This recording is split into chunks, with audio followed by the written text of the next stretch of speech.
Hello and welcome to all on second chapter of History of Class 10th. This is part third of Nationalism in India. In the previous videos we discussed so far the World War First, its main reasons, then the significance of India's significance in World War First, the idea of Satyagraha, Rowlatt Act, then the Jallianwala Bagh massacre. We have also discussed the non-cooperation movement, the revolt by the tribals, and lot more. Now, in this lesson, we are going to discuss the Simon Commission, the effects of Simon Commission, the civil disobedience movement, Salt March, Gandhi-Irwin Pact, and the end of the movement, relaunch of the civil disobedience movement, participation by the people, and cause of failure of the movement, and lastly the upsurge of the nationalism. So let's start from the Simon Commission. It was constituted by the Tory government of the Britain under the pressure of the mass movements in India, and Sir John Simon was the chairman of this commission. This commission sought to look into the demands of the nationalists and suggest changes in the constitutional structure of the India. It arrived in India in 1928. Congress and the Muslim League, along with other parties, received the commission with black flags and slogans such as "Go Simon, Go Back Simon." In this regard, in October 1929, the commission recommended a dominant status for India in coming future and a roundtable conference for discussing a future constitution for India. Then the effects of Simon Commission. In December 1929, under the presidency of the Jawaharlal Nehru, the Lahore session of the Congress formalized the demand of Purna Swaraj. And in January 26, 1930, it was celebrated as an Independence Day. However, in 1930, B.R. Ambedkar established the Depressed Class Association. Now coming to the civil disobedience movement. Gandhiji chose salt as the medium for protecting against the British rule, as a salt was something consumed by the rich and the poor alike, and it was one of the most essential items of the food. So on 31st January 1930, Gandhiji sent a letter to Viceroy Irwin stating 11 demands ranging from the industrialists to peasants. The most important of the demands was the abolition of salt tax, and the government was asked to accept the demands by 11th March, or else a full civil disobedience movement would be launched. Okay. Then what was Salt March? It marked the beginning of the civil disobedience movement. Mahatma Gandhi started his famous Salt March accompanied by 78 of his trusted volunteers. It started from Mahatma Gandhi's ashram in Sabarmati to Gujarat coastal town of Dandi, spanning a distance of 240 miles. And on 6th January 1930, Mahatma Gandhi reached Dandi with thousands of followers and ceremonially violated the law by manufacturing salt from sea water by boiling it. Okay. Then how it spread? Soon the movement spread to the entire nation. The colonial laws were violated. Salt was manufactured in numerous places and in front of government salt factories. Foreign cloths were burnt. Liquor shops were picketed. Peasants refused to pay revenue and chokidari taxes. Village officials resigned. In many places, people violated forest laws by going into reserved forests for collecting wood and graze cattle. Then what was the government's response? In April 1930, Abdul Ghaffar Khan was arrested, Frontier Gandhi, who is also known as the Frontier Gandhi. In May 1930, Gandhi was arrested.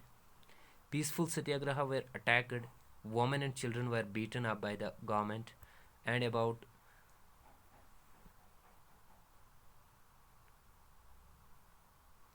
1 lakh people were arrested.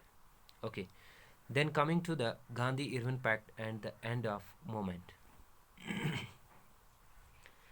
On 5th March, Gandhi called off the movement, entering into a pact with Viceroy Lord Irwin. He consented to participate in the Round Table Conference, and the government agreed to release the political prisoners. However, in December 1931, Gandhi went to London for the second Round Table Conference, but the conference held was unprofitable as nothing fruitful came out of it for India. Okay, then the relaunch of the civil disobedience movement. When Gandhi returned from the Round Table Conference, he discovered that Ghaffar Khan and the Jawaharlal Nehru were in jail. The Congress had been declared illegal, and a series of procedures had been enforced to prevent meetings, demonstrations, and boycotts. And with great apprehension, Mahatma Gandhi relaunched the civil disobedience movement in 1932. But by 1934, it lost its momentum. Okay, then the participation by people. Here are the different sections of the people. What were their demands? How they participated? These all things we will see in the coming slides. Okay, first of all, coming to the rich communities. The rich peasant communities such as the Patidars of Gujarat and the Jats of UP. They took part in the movement as they produced a commercial crop. They were hit hard by the trade depressions and falling prices. So that caused a decrease in the cash income of these rich peasant communities. So they decided to oppose the high revenue demands of the government through their participation in the civil disobedience movement. Okay, then coming to the poor peasantry. The poor peasantry were mainly small tenants that had rented land from landlords. They found difficulties in paying their rent due to the depression and the decrease in the cash income, so they wanted the unpaid rent to the landlord to be remitted. They also had participated in many radicals movements led by the socialists. Okay, then coming to the business class. The business class wanted protection against imports of foreign goods and foreign exchange ratio that would discourage imports. They formed the Indian Industrial and Commercial Congress in 1920 and the Federation of Indian Chamber of Commerce and Industries in 1927 and supported the civil disobedience movement. Okay, now the industrial working class. They didn't participate in large numbers except in Nagpur region, but only some workers participated in civil disobedience movement boycott of foreign goods. Okay, coming to the women, they participated in protest marches, manufactured salts, and picketed foreign cloths and liquor shops, because of which many went to jail. There was a large-scale participation of women in the civil disobedience movement. Okay, now coming to the causes of failure of the movement.